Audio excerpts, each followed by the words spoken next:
The story begins by telling us that his children are good kids, with a girl crying until then, saying next that they are angelic children, ones you don't find anywhere else in the world. The child who was crying is a girl because a boy was about to leave until that moment. However, it's said not everyone can be a mom or dad in this world, while someone else arrives there, stepping right in front. A man with a rather large present said from that moment to all the kids around a boy that starting today he would be his father, and he cannot question a thing. And because of their special parents, these children in turn received a special education as they were about to leave, and the other kids waved goodbye to that boy who now had a new father who had just adopted him. But the question is, what kind of special education is meant here? What does that kind of education mean? All the children said farewell to the boy, saying what they'll see in the future. This education is very special, and he has no idea what that special truly means. After the boy's new dad left, the woman there said that's enough. They won't be playing with that guy there anymore. She said it's now time to begin his training. All those kids, who in turn stood still without even showing they had any such intent, were holding sharp objects. Those kids who were holding knives, dual blades, even whips that could rip a neck off like it was nothing. The caretaker, the oldest who took care of the kids, who was his trainer, told the girl who had been crying the most that she didn't need to let her nose run like that while crying. That's a good act, she said, with a pretty grim face, and added that kids who don't behave like that make their parents hate them even more. So she has to stop letting her nose run when it's not needed. The boy in turn, with a weird look on his face, who hadn't even really cried until then, said he'd remember that. The man who had been narrating to us the entire current situation said that this is a kind of education meant for gifted children. These kids were trained this way. These kids were raised to be secret weapons and start walking as if they already were. As he went on, saying that a woman standing there paralyzed just listened to what the man was saying, he claimed they were strictly educated by a special discipline officer. Even if each item they use in training is ridiculously expensive, he said it that way, and with all those kids being trained, the question is, what are these kids used for? The question that should be asked, why be gifted and trained this way? These kids are like computers, said the man in glasses who apparently looked like a priest, right? At least by appearance. That's because he kept talking there with his gold rings and very fine watches, saying that it's up to the buyer. In other words, the parents, the people who are adopting these kids, but need to pay to own them, to decide what they'll use them for and how. That's the reason they buy these kids. And the man who had just bought our future main character said, holding the paper up front, that he should memorize that face. But since they are dangerous children, strict measures must be in place, right? Because if you stop to think from a certain point of view, an absolute rule implanted in them since they were little is that they cannot challenge anything. What do you mean? They have to obey as much as possible, and these rules are called the 3 absolute principles. The children didn't even blink so they could pay full attention in class, because they needed to learn. That guy, who looked like a priest with a gold watch, gold earring and all other imported stuff, even the diamond, said that these 3 principles are for the kids to obey and control their commands like a computer, you know? And the main rule then is to make sure they remember that well. So that way, the guy who had just bought our protagonist pointed to an image and said he should simply follow what he was ordering. The boy even mentioned there was a car following them until that moment. But his dad got mad and asked, What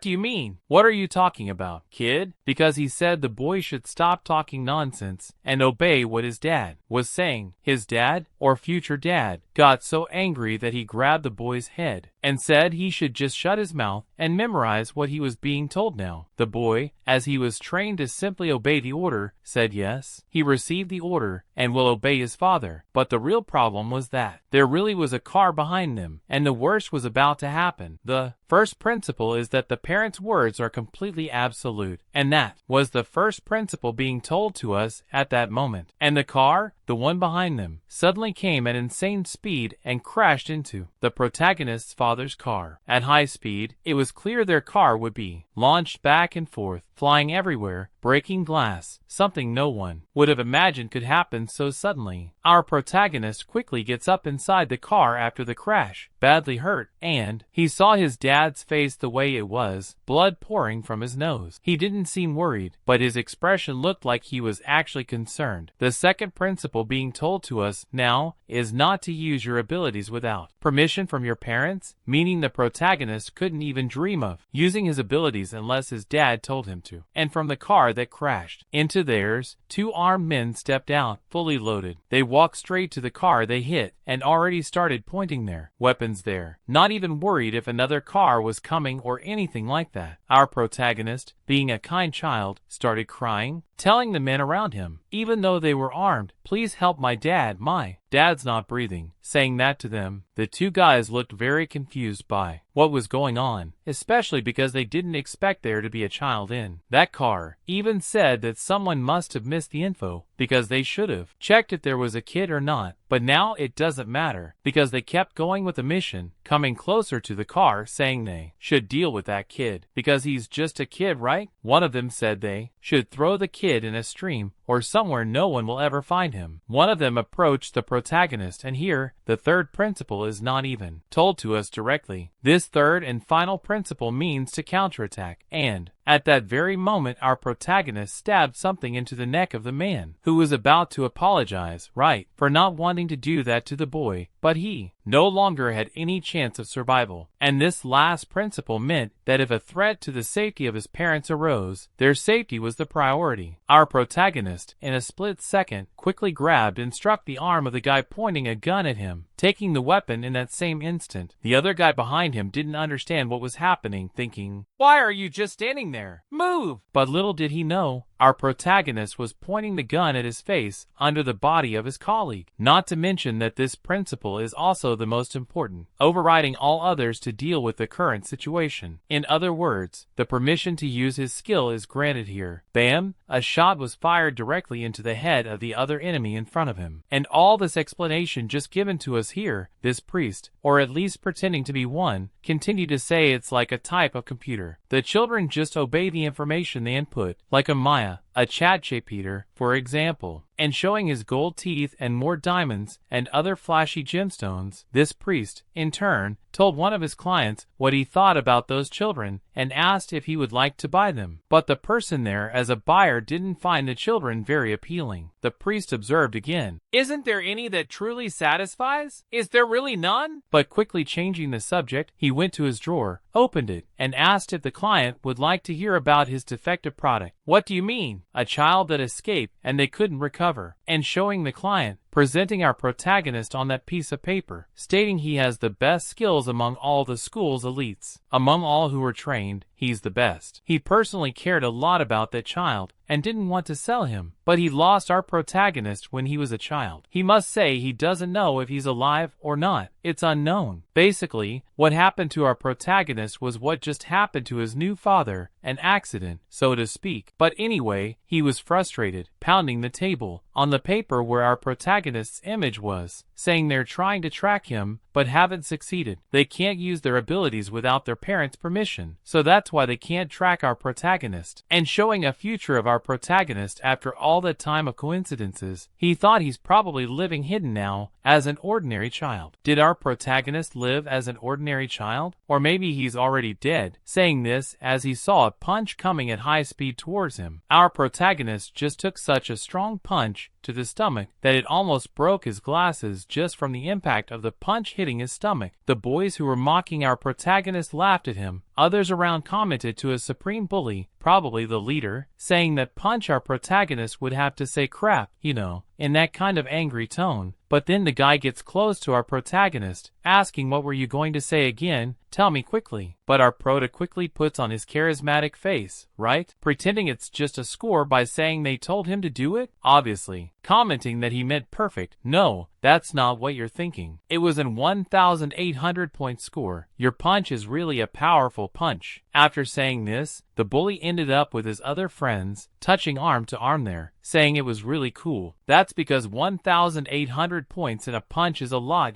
It's a very powerful punch. Then another boy who appeared out of nowhere started pushing the supreme bully, who was the biggest bully there, saying it's his turn now, you know. Out of nowhere he grabbed this and pushed the guy. He got nervous, but quickly this boy came and punched our protagonist, and well, it wasn't such a strong punch. You could see it was a very, very weak punch. And he even asked our protagonist what score he got, but look on the other side, who was really nervous about this blonde boy who came pushing him. Apparently he's not his friend, just an acquaintance maybe. Our prota, when looking to the side and seeing the blonde boy who was at your corner, asked the blonde boy to our protagonist what score he got right. If he got 1,800 points too or more. However, our prota says his punch isn't that, and couldn't finish his sentence. That's because they were fighting, right? Saying there that our protagonist's meter must be broken. That's why the punch didn't land so well. And the blonde boy kept shouting back with the other friends there, saying, "What are you talking about? Stop talking like that. I'm strong. I don't know what you know." But our prota couldn't respond to any of them. That's because quickly the supreme bully arrived there, saying to Shaun, which is the blonde boy's name, "What are you doing?" Asking him, right? And in this sequence of questions, there was no time for the blonde boy to answer. Quickly there the bigger bully gave a slap to the blonde boy's face. So fast, he didn't even see where the slap came from. With a big smile on his face in front of him, saying there that he should stop showing off. Only he can hit our protagonist, because he's his meter, and not the boy's meter. He even asks, in quotes, if the blonde boy understood what he's saying. The blonde boy thinks in a corner, got so nervous that his fists were shaking, you know? In that way, it seemed he was going to punch him so fast he couldn't see where the punch came from. However, the blonde boy thought again and remembered he's weak. So he made a big smile and said to him here, "Yes, you're strong. My cheek almost fell off with the punch you gave. I was just testing you to see if your score really is 1,800 points. And as expected, your punch is quite different." So said the blonde boy to the bully. The bully was happy with his answer and asked the blonde boy how much the answer still is. How much punch can he give? Does his punch strength have about 500 kilograms of power? But questions kind of sucking up even without sense. Obviously, the bully realized this and, in parentheses, called himself an idiot, right? And tells him he should just buy a cigarette, right? Saying he should spend his money soon because he's in charge. And the blonde boy just accepts, saying he's going there and will buy it just the way he told him. After they left there, the blonde boy started to recover, putting his hand on his head, saying to our protagonist, right, or just to the wind, that he's definitely going to make it next time, and that his punch is cool, but still he can be stronger than him, thinks the blonde boy. Wow, our prota just kept thinking with a stunned face, looking at the blonde boy, saying, for God's sake, man, he can really defeat the blonde boy easily. His punch can be much stronger than the blonde boy's. But the blonde boy just kept thinking he's all that. He grabbed our protagonist, put him under his arm, saying there why his punch isn't that strong. After all, his punch isn't that strong?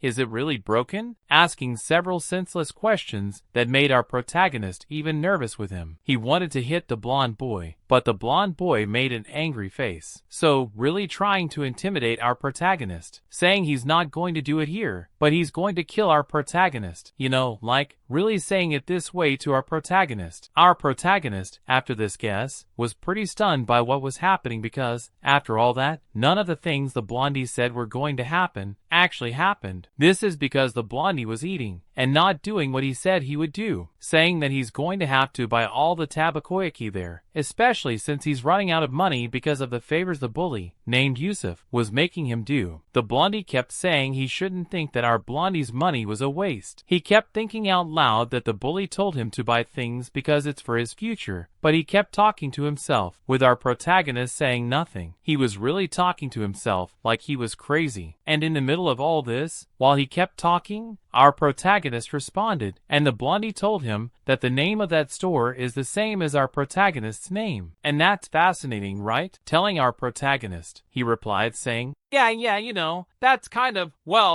unrelated. But it actually made a little sense because that store was his mother's store. So, that's why the store had our protagonist's name. It made total sense. Then, our prota's mom came in with another bowl of food, asking if that blondie next to her was his friend, and saying he should eat a lot. That means, as our prota looked at the blondie, who was eating and filling his stomach, he wasn't paying for anything, especially since it's his mother's store. The blondie simply replied the obvious, saying to our protagonist that that's why the store's name is the same as his, like he didn't know. Our prota started thinking a lot because the blondie had a very bizarre face, thinking that he couldn't believe he managed to hide the name of his mother's store from everyone. But he couldn't hide it from the blondie because the blondie was so clueless that he could figure out anything, if that makes sense. Quickly, the blondie said, why was he hiding the fact that the store was his mother's? And our prota took a pen out of his bag so fast that it looked like he was going to stab the blondie with it. But should he really do this? Is he crossing the line, guys? He just kept worrying about his mom. And you could see that those were the abilities of our protagonist. He simply hid it because it wasn't necessary to use it. But now that he knew the store really was his mother's, he thought, I need to protect her. So quickly, he stood up and aimed the pen at the blondie, wanting to stab him with it. And the blondie just lowered his head, telling our protagonist's mom that this was how he should have greeted her before meeting her, saying that he's a friend of our protagonist. Our prota almost froze, because he was about to stick that pen in the blondie's head. But he stopped because the blondie was greeting his mom the right way, saying that it's no wonder that the store's name is really our protagonist's name, especially because it's unique, a friend of his. His mom was happy and said, really? So that means you really know our protagonist, and you're really his friend? The blondie commented, yes, he's a friend of our protagonist, and he must work hard in that store too, right? Our prota quickly stepped in front of the blondie, telling his mom, Mom, I have to leave now with my friend, because there are people outside waiting for him, and I need to talk to other guys too. While our prota was thinking to himself, he couldn't let this continue. He doesn't know what the blondie is going to do, so he was both worried and not worried. His mother, noticing this, quickly prepared some food, put it in a bowl, and sealed it, saying that they should take the food to eat later. She even asked our protagonist if it would be enough, but how could it not be enough? After all, she grabbed 2 bags, both with food, one for our protagonist and one for his friend, saying she made enough for both of them. Our prota told her it wasn't necessary, since he was already full, but the blondie didn't refuse, especially since it was free. So he said, yeah, I'll eat since it's free, right? And quickly, the blondie grabbed it in his hand to eat, while he kept saying to our protagonist's mom that she was really a great person, very nice, so shamelessly. But she replied saying, no, don't worry about that, because the store doesn't need to sell food today, since the store is money. Our prota just thought she shouldn't be doing that, but she smiled and told our protagonist's friend, who clearly wasn't his friend, that her son's friends should also feel full, and she was happy just to be able to offer food to her son's friends, so it didn't matter to her. The blondie simply replied, yes, exactly, she's right. But then our prota thought, they're not what she thinks. They're people who only mistreat others to satisfy their egos. They're not her friends, especially the blondie, who is definitely not his friend. So, it's clear the blondie is going to do something wrong. Right then, our protagonist realized it, and put his hand on the blondie's hand, who was about to eat the food in the bag, grabbing the blondie's attention, telling him not to do that, telling him to stop right now. He's asking. To stay calm, he decided to change the subject a little, telling the blondie, just don't take it to the bullies, because I don't want them to know that this food is from my mom. The blondie said, yes, answering him that he wouldn't do what our prota was thinking, and he would leave now. His mom complimented the blondie, saying he should come back often and bring more friends. But our prota was frozen. He should have handled the situation right then and there. He was deep in thought because, next time, he couldn't let the blondie bring his friends there, because the blondie commented that he was going to do that. Our protagonist became very serious and asked his mom, I don't know, are you really serious about this? He thought to himself that he was in trouble. His mom looked at him, not knowing what to say, and our prota shouted at her, telling her that she should have pretended they didn't know each other. What was she doing? Especially since they should have acted that way. He said to her, what's the problem with you? You should have just done what I told you. At that exact moment, when our protagonist yelled at his mother, he asked himself why he shouted at her. You know, the question he asked himself. She looked really down, saying she was just happy. It was the first time he met one of his friends, so she was just happy, you know. With her hands nervously placed one on top of the other, apologizing to our protagonist. He wondered why she was apologizing, why she knew how to apologize, and why she wanted to apologize to him. She kept saying that she just wanted him to get along with his friends, and that's why she did it. And she apologized again to her son. Our protagonist, furious, with his fists clenched, thought she should stop apologizing, or he, more and more, tightened his fists, almost breaking his hand, saying that he will.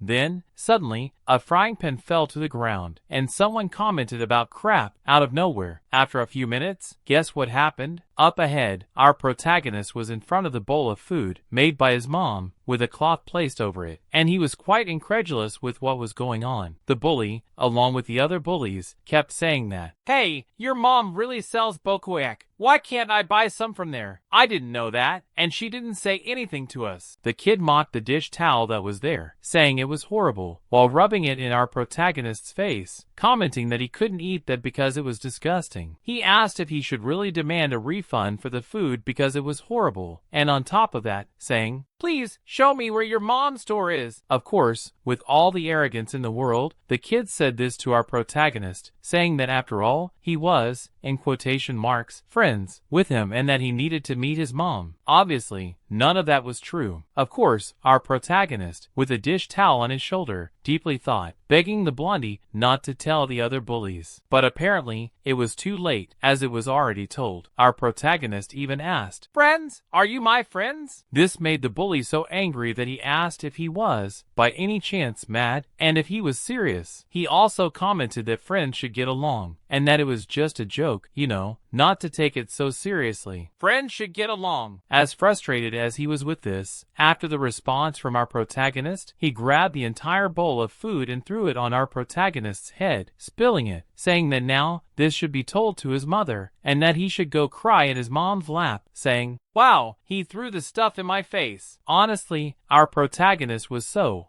angry that the pen in his hand, which he was going to use for writing, now he wanted to use for something else, especially to throw it in the blondie's face, and also in the bully's face for telling everything to the bully. The bully looked at the pen for a moment, and even asked about it, but for the first time, our protagonist, without needing an order from his superior, attacked directly with the pen at the blondie's neck. Of course, he couldn't attack the bully just because he wanted to, especially since his mom always said that they should get along with friends. He even remembered her at that exact moment. However, he needed to get away from him, or let him get away from him. The pen was almost piercing the bully's neck. However, it didn't happen, as the bully glanced at it and barely noticed that the pen was at his neck. He didn't even react. Our protagonist was so angry he wanted to continue what he was doing, but remembering his mom and how she always apologized to him, he decided not to do what he was about to do. Everyone around the classroom was wondering what had happened. The bully himself kept asking what the hell he was doing. After thinking for a while about what was happening, the bully went up to him, getting more and more nervous, asking what he was doing, and asking if he was getting crazy. Then the blondie, who was just arriving, asked what was happening in his way, as if something important was going on in his life. However, he threw more insults at the school, saying that it was full of failures who had no skills. When he realized what was happening, he froze, especially since he had arrived at the wrong moment, so to speak. Everyone in the classroom froze because there were two policemen and another man, who was probably the teacher, though we don't know yet. What we do know is that there was a pair of glasses on the floor surrounded by a lot of blood. These glasses could only belong to one person, our protagonist. When the blondie saw that much blood on the floor, two policemen, and a broken window with blood everywhere, our protagonist had clearly been beaten by the bully with so much anger, more and more continuously, that the bully didn't even think for a second and started beating him non-stop. He was beaten for 15 seconds that day, punched so many times in the face that he passed out. He regained consciousness several times, writhing in pain, Each time he woke up, our protagonist begged for forgiveness, saying he was sorry for what happened. But the bully kept going with the punches to our protagonist's face, and no one intervened. No teacher, no student, nobody in the classroom helped our protagonist. He took so many punches that in the end, the one who ended the violence was our protagonist himself, who could no longer bear what was happening. He looked at the window and saw how high it was, but guess what? He decided to jump out of the window.